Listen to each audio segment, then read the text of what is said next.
Père et du Fils et du Saint-Esprit. Une fois n'est pas coutume, en préparant l'homélie de ce jour, je suis tombé sur une homélie du Père Alexandre Siniakov du monastère russe d'Épinay-sur-Sénart, et je l'ai trouvée particulièrement lumineuse et complète. Alors j'avais envie de la partager avec vous. Nous voici réunis ici, pauvres, estropiés, aveugles et boiteux spirituels, les pécheurs que les apôtres ont rassemblés sur ordre du Seigneur, venant de toutes sortes d'endroits pour composer l'Église du Christ. Si nous sommes là, au banquet du Fils de Dieu, ce n'est pas parce que nous avons fait quelque chose de bien. Nous sommes là parce que Jésus lui-même nous a envoyé nous chercher, parce que la parole divine nous a atteints et s'est emparée de nous. Va-t'en par les routes et les jardins et force les gens à y entrer, afin que ma maison soit remplie. Nous connaissons l'attitude paradoxale de certains de nos frères et sœurs baptisés qui se privent volontairement de la participation au repas des noces du roi, parce qu'ils ne trouvent pas du temps pour leur Créateur, parce qu'ils se laissent envahir par les soucis du monde, ou encore parce qu'ils ne se considèrent pas dignes, parce qu'ils ne se sont pas confessés, parce qu'ils ont bu un verre d'eau dans la nuit, parce qu'ils n'ont pas jeûné, parce qu'ils n'en ressentent pas le désir, parce qu'ils craignent un châtiment divin, enfin, pour toutes sortes de raisons, et je pense que nous avons tous les nôtres.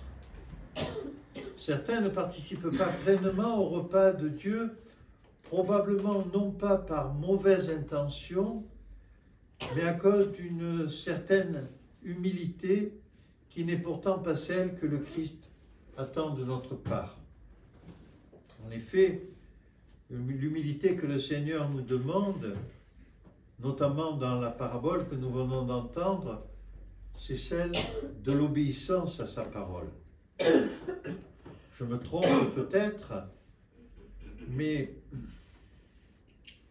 je conclus que la lecture évangélique de ce jour, que le Christ attend de nous que nous répondions humblement et simplement à son invitation. Il veut que nous obéissions à sa voix, que nous suivions ses apôtres, que nous prenions l'habit des noces, le vêtement de l'immortalité qui nous est offert gratuitement par le baptême, que nous renoncions à nous-mêmes et que nous abandonnions tout pour prendre part au plus remarquable et au plus extraordinaire des repas, celui où le Verbe éternel lui-même donne en nourriture et en boisson la chair et le sang qu'il a assumé pour notre salut de la très sainte et très pure Vierge Marie. Allons-nous désobéir au Maître qui dit « Force les gens d'entrer » ? Allons-nous imiter les invités dont le refus provoque la colère du Maître ? Ces amateurs de la loi qui se fient à leur propre force, qui pensent trouver le salut ailleurs que dans la simple obéissance au Verbe Dieu. Mes amis, vous avez répondu à l'appel du Seigneur, vous avez suivi les apôtres, vous avez revêtu le Christ par votre baptême, vous portez l'habit des noces, vous avez été marqués par le sceau de l'Esprit, vous appartenez au Père. Tout cela, aucun de nous ne l'a mérité, bien au contraire. Nous et nos ancêtres avons tout fait pour détruire en nous l'image divine. Mais l'amour de Dieu nous a tirés de notre bas-fond. La miséricorde de la Trinité nous a amenés jusqu'au banquet du Roi éternel. Nous sommes là par la grâce. L'humilité du Verbe nous rend participants de son propre corps et de son sang. C'est le plus beau cadeau qui ne nous ait jamais été fait. C'est le plus grand honneur que nous puissions jamais recevoir. Je vous assure, vous ne trouverez jamais de plus grand bonheur que de boire à la source de la vie. Nulle part, vous n'aurez autant de joie qu'au banquet du Seigneur Jésus, l'homme qui a donné, qui donne encore sans cesse à chaque Eucharistie sa vie pour nous, pour chacun d'entre nous, pour chacun d'entre vous. Je souhaite de tout cœur que ces trois principes restent gravés dans nos cœurs.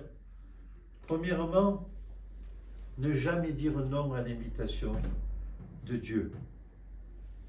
Deuxièmement, toujours se souvenir de quelle misère chacun de nous a été tiré par la parole divine et ne jamais s'enorgueillir. Enfin, troisièmement, éviter d'être des invités ingrats qui profitent de la générosité de leur hôte et abusent de sa bonté et de sa patience.